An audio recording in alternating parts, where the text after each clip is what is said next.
Friendship விட இந்த உலகத்தில் வேற பெஸ்ட்டான விஷயம் என்ன இருக்க முடியும் லவ் குருன்னாங்க சந்தியா.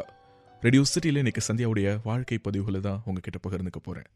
சந்தியா தன்னை பற்றின ஒரு இயல்பான அறிமுகத்தோடு மின்னஞ்சலை தொடங்கியிருந்தாங்க. லவ் குரு சென்னையில் ஒரு ப்ரைவேட் கன்சர்னில் ஒர்க் பண்ணிட்டு இருக்கேன். முதல்ல தவிர்க்க முடியாமல் தான் உங்களுடைய ஷோ கேட்க ஆரம்பிச்சேன். ஆமாம், வேறு வழி இல்லை. நைட் ஷிஃப்ட்ஸ் முடிச்சு வரும்போது கேபில் ஓடும்.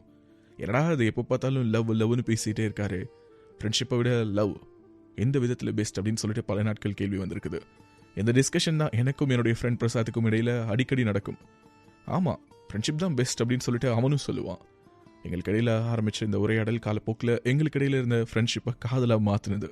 அதுதான் அதில் ரொம்ப ஆச்சரியமான விஷயமே என்னங்க. ஸோ என்ன சொல்ல வரீங்க, என்னுடைய ஷோனால தான் உங்களுடைய ஃப்ரெண்ட்ஷிப் லவ்வாக மாறிடுச்சான்னு அதை பற்றி சொல்கிறேன் லவ் குருன்னாங்க. சந்தியா கூட தொடர்ந்து பேசின பல விஷயங்களை அடுத்தவங்க கூட பகிர்ந்துக்க போகிறேன். So stay டியூன்டாருங்க. சசிகுமார் சாருடைய படங்களுக்கு முதல் நாளே அடிச்சு பிடிச்சி கியூவில் நிற்போம். குத்துனவன் நண்பனாக இருந்தால் செத்தாலும் வெளியில் சொல்லக்கூடாதுன்னு நினைக்கக்கூடிய அளவுக்கு நட்புக்கு கொடி பிடிக்கக்கூடியவ இந்த சந்தியானாங்க. Very good. ஸோ அப்படிப்பட்ட சந்தியாவை இன்னைக்கு பிரசாத் லவ் பண்ண வச்சது நம்முடைய லவ் குரு ஷோ அப்படின்னு சொல்லிட்டு ஒரு மிகப்பெரிய கம்ப்ளைண்ட் அதை கொடுக்கறதுக்காக தான் இந்த மின்னஞ்சலான. அப்படிலாம் இல்லை லவ் குரு, ஒரு சில விஷயங்கள் சொல்லணும்னு தோணுச்சிருந்தாங்க. எஃப்எம் கேட்டுட்ருக்கீங்க. எஃப்எம்னா ரேடியோ சிட்டி 91.1. நான் உங்கள் ரேடியோ சிட்டி லவ் குரு. லவ் குரு ஸ்கூல் டேஸ்ல இருந்தே என்னுடைய பக்கத்திலே உட்காந்துருப்பான். அடிக்கடி எனக்கு அவனுக்கு முடியல சண்டை தான் நடக்கும். ரொம்ப க்ளோஸ் ஃப்ரெண்ட்ஸ். ஈவன் ரெண்டு பேருடைய ஃபேமிலிக்குமே தெரியும். 17 வருஷம் நட்புனா பார்த்துக்கோங்களேன். ஸ்கூலிங் ஒன்றா தான் பண்ணோம். 6th ஸ்டாண்டர்ட்லேருந்து 12th வரைக்கும் ஒன்றா படித்து அதுக்கு பிறகு இந்த நிமிஷம் வரைக்கும் வாழ்க்கையில் சேர்ந்தே பயணிச்சிட்ருக்கோம். இனிமேலும் பயணிக்க போகிறோம். ஒரு லெவலுக்கு மேலே எங்களுடைய வீட்லேயே கேட்டாங்க, இனி எவ்வளோ நாளைக்கு தான் அப்படியே ஃப்ரெண்ட்ஸாக இருக்க போகிறீங்க அப்படின்னு சொல்லிட்டு. அப்போல்லாம் சண்டை போடுவோம் லவ் குரு. ஏன் ஃப்ரெண்ட் அப்படின்னா அது காதலாக மாறணுமா? லைஃப் லாங் ஃப்ரெண்ட்ஸாகவே இருக்க முடியாதா அப்படின்னு சொல்லிட்டு. ஸோ அப்படிலாம் சண்டை போட்ட நாங்கள் இன்னைக்கு காதலர்களாக மாறி இருக்கோம் அப்படின்னா காரணங்கள் இருக்குதுன்னாங்க. இன்னைக்கு நம்முடைய நிகழ்ச்சியில் நான் உங்ககிட்ட பகிர்ந்துட்டு இருக்கக்கூடிய வாழ்க்கை பதிவுக்கு சொந்தக்காரங்க சந்தியா. அவங்களுடைய வாழ்க்கையில் அடுத்து நடந்த நிகழ்வுகள் என்ன அதை பற்றி தான் பேசினாங்க. லவ் குரு, என்னுடைய மனசுக்குள்ளார ஒரு சின்ன தடுமாற்றம் முதலாக வந்தபோது நான் அதை சொன்னேன் பிரசாத் கிட்ட. எனக்கு ஒன்று பிடிச்சிருக்குது, சம்திங் ஏதோ நான் புதுசாக உணர ஆரம்பிக்கிறேன் அப்படின்னு சொல்லிட்டு கோச்சிக்கிட்டு என் கூட பேசுறதை நிறுத்திட்டான். கமான், என் மனசில் தோணுதை உன்கிட்ட சொன்னேன், உனக்கு பிடிக்கலைன்னா சொல்லிடுறான்னு. இல்லை, உனக்கு எப்படி இந்த மாதிரியான ஒரு தாட் வந்தது? எனக்கே என் மேலே கோவம் வருது. நான் உன்னுடைய மனசை அந்தளவுக்கு ஏதாவது டிஸ்ட்ராக்ட் பண்ணிட்டேன்னா? இவ்வளோ நாளாக இல்லாத ஒரு ஃபீல் எப்படி உனக்கு வந்தது? நம்ம ஃப்ரெண்ட்ஸ் எல்லாம் எத்தனையோ பேர் நம்மளை பற்றி தப்பாக பேசியிருக்காங்க.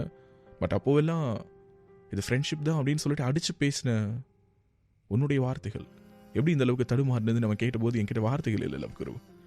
அந்தளவுக்கு தீவிரமாக ஃப்ரெண்ட்ஷிப்பை தான் அவன் விரும்புகிறான், என்ன ஒரு ஃப்ரெண்டாக தான் பார்க்க நினைக்கிறான் அப்படின்னு எனக்குள்ளார உணர்ந்த போது இனிமே எக்காரணம் கொண்டும் என்னுடைய கண்களில் ஒரு காதலை வச்சு அவனை நான் பார்க்கக்கூடாதுன்னு நினச்சேன். பட் எப்படி நம்மளால் அப்படியே இருக்க முடியல குரு சொல்லுங்க? என்னால் முடியலன்னாங்க. உன்னுடைய கண்ணில் காதல் எப்படி வந்தது அப்படின்னு சொல்லி என்கிட்ட கோச்சிட்டு போன பிரசாதால அந்த கோபத்தோட அப்படியே இருக்க முடியல லவ் குரு. காரணம், இன்னொரு பக்கம் நான் துடிக்க ஆரம்பிச்சிட்டேன். அவனுடைய மனசுக்குள்ளார நட்பு தானே மேலோங்க இருந்தது. ஒரு நல்ல ஃப்ரெண்டா தவிக்க விட்டு பார்க்குறவன் இன்னொரு நல்ல ஃப்ரெண்டாக இருக்கவே முடியாது. பிரசாத் அதை ஃபெல் பண்ணான். அண்ட் எகெயின் மறுபடியும் என்னை தேடி வந்தான். பட் இந்த முறை அவனுடைய கண்களில் காதல் இருந்ததுன்னாங்க சந்தியா.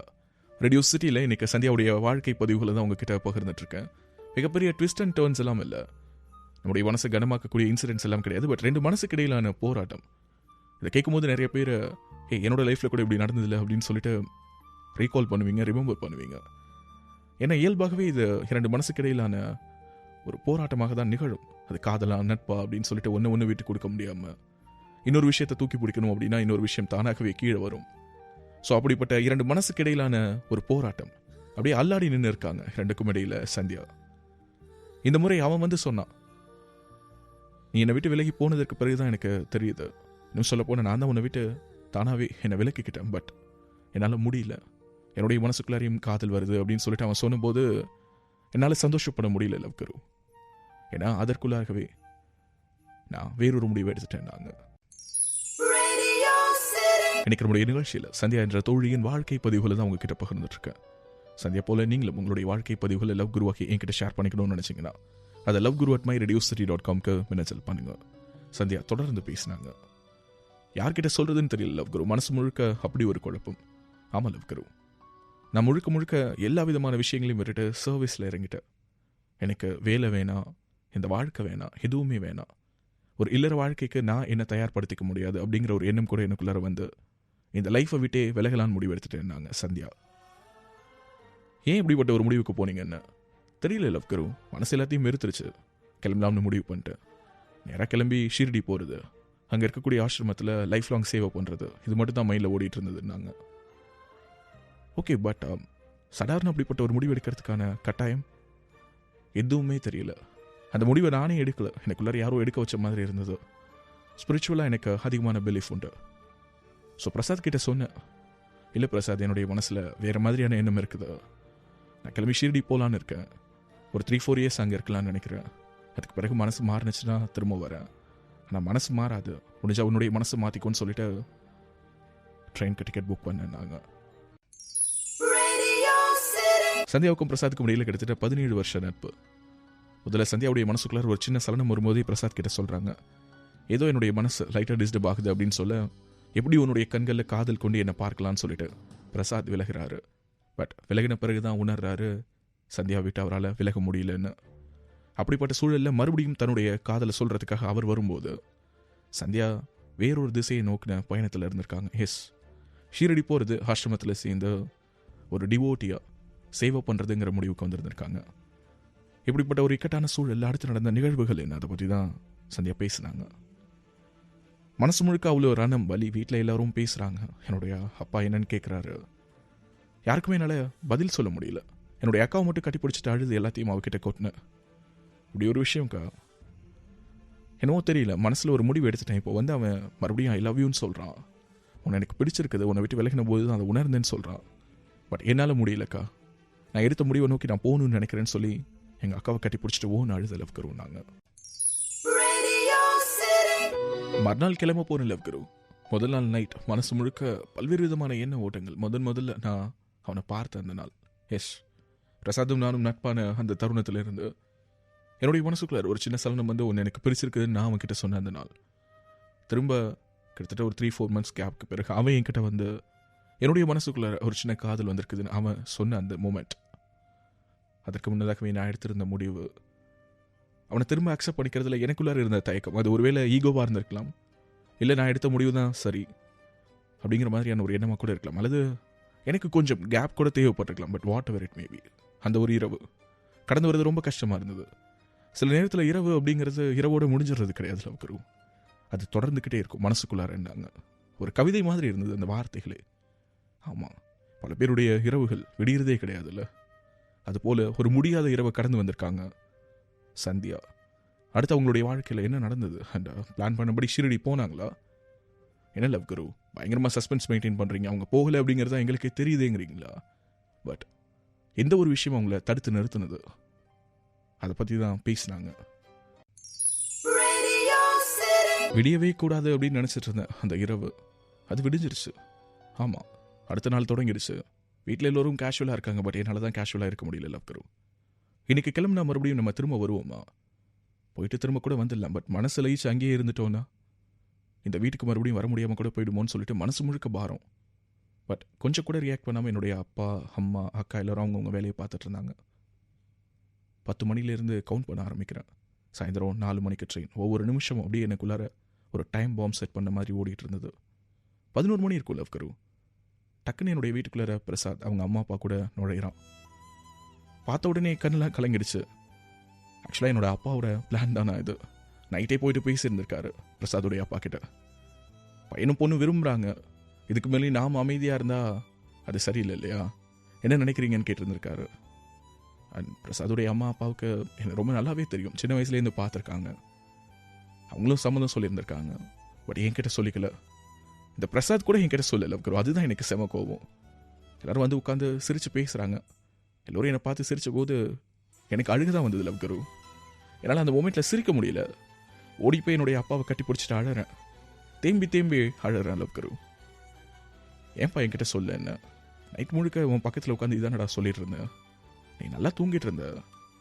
நைட் முழுக்க அப்பா உன் பக்கத்தில் உட்காந்து இதை சொல்லிட்டு இருந்தது கேட்கலையா? உன்னை எப்படி அப்பா விடுவேன் அப்படின்னாரு லவ் குரு. ஃப்ரெண்ட்ஷிப்போ காதலோ எல்லாத்த விட பெஸ்ட் என்ன தெரியுமா? ஒரு அப்பாவுக்கும் ஒரு பொண்ணுக்கும் இடையிலான அந்த ஃப்ரெண்ட்ஷிப், அந்த லவ். ஒரு ஆணுக்கும் பெண்ணுக்கும் இடையிலான உறவுலேயே ரொம்ப ரொம்ப உன்னதமானது அந்த அப்பாவுக்கும் பொண்ணுக்கும் இடையிலானதுன்னாங்க. ரொம்ப அழகான வார்த்தைகள் சந்தியாவுடையது. ஃப்ரெண்ட்ஷிப்பாக பல வருஷம் வாழ்ந்து பார்த்துட்டோம். ஆமாம், பெஸ்ட் ஃப்ரெண்ட்ஸ் அப்படின்னு சொல்லிட்டு அந்த ஒரு அழகான உறவுக்குள்ளார 2 பேரும் ஒரு அழகான ட்ராவலிங்கில் ஈடுபட்டிருக்கோம். பட் லவ்வர்ஸாக அந்த அளவுக்கு இல்லை. அதனால கொஞ்ச நாள் காதலிக்கிறோமே அப்படின்னு சொல்லி கேட்டோம். திகட்ட காதலிச்சுட்டு அதுக்கு பிறகுதான் கல்யாணம். நாங்கள் சந்தியா ரேடியோ சிட்டியில் இன்னைக்கு சந்தியாவுடைய மின்னஞ்சலை தான் உங்ககிட்ட நான் பகிர்ந்துக்கிட்டேன். கடந்த 1 மணி நேரத்துக்கும் மேலாக ஒரு அழகான காதல், ஒரு அழகான நட்பு, அது எல்லாத்தையும் தாண்டி ஒரு அன்பான அப்பா தன்னுடைய பொண்ணு தன்னை விட்டுட்டு போயிடக்கூடாது அப்படின்னு சொல்லிட்டு அந்த நட்பு மீறின காதலை தானாகவே உணர்ந்து முன் வந்து பொண்ணுக்கிட்ட சொல்லாமல் பொண்ணு லவ் பண்ணக்கூடிய பையனுடைய வீட்டுக்கு போயிட்டு பேசி அவங்களுடைய அம்மா அப்பாவை சம்மதிக்க வச்சு அவங்கள மறுநாள் இன்வைட் பண்ணி அந்த சர்ப்ரைஸை மெயின்டைன் பண்ணி எவ்வளோ விஷயங்கள்.